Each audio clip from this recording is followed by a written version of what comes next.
escapeVektor is the kind of game where you're not sure what you're playing for, or more importantly, if you're even having fun. In escapeVektor, you're helping Vector escape. Vector is an entity trapped in the CPU. You're helping Vector escape by completing these nodes. Completing a node requires you to pilot this arrow around these lines, presumably to resemble circuit boards. You fill in all the lines in a level to reveal new paths or exits. While drawing around these lines, multiple enemies and hazards get in your way. On top of enemies, you'll also find hazards like electric doors and switches, adding a more puzzle-like element to the gameplay. Throughout your journey, completing each level will upgrade your version, starting at 0.00. Completing levels will add to your version, and every new whole decimal you reach grants you a new upgrade. As you progress, Vector gives you new abilities like boosting and detonating. Detonating being your main tool to killing enemies. Presentationally, escapeVektor looks and sounds fantastic. Level design definitely shows great detail and vibrant colors. The soundtrack is definitely a blast to listen to with all the retro tunes and remixes. Gameplay is very simple, but it has a lot of common annoyances. The camera is zoomed in far too much. Larger scale levels will require you to hold on to the zoom out button. The zoom out button sounds like a remedy, and it is.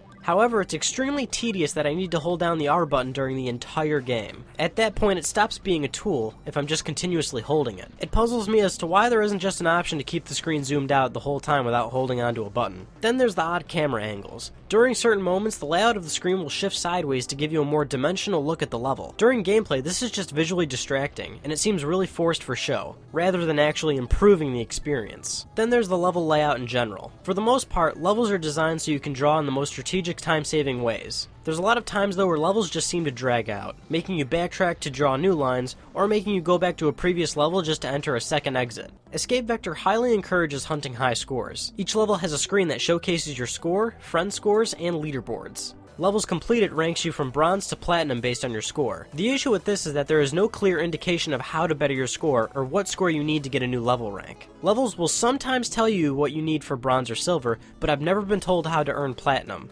There's no indication of what to shoot for. There's also no clear understanding on how to get a good score in the first place. Another element to scores in the game is wildcards. Applying a wildcard to a level will double the score you earn. In order to get a wildcard, you must complete a new level or get a new personal best on an old level. Wildcards are pretty much required for you to get platinum ranks, but the way you have to earn them means that you could exhaust them out at one point. One thing I can really appreciate about escapeVektor though is its content, because it has a lot of it. There's 150 levels to play, and many of them can take you 15 minutes each to finally complete, so there's definitely a lot to do. One question I kept asking myself when playing escapeVektor was, am I even having fun? I enjoyed escapeVektor for the most part, but there were so many things that just ended up bothering me more than I thought they would. The constant confusion of how to get a good score was irritating, story advancements were uninteresting, camera angles were visually confusing, and playing the game in general required me to hold down a button the entire time. escapeVektor shines at some moments, and falls short on others.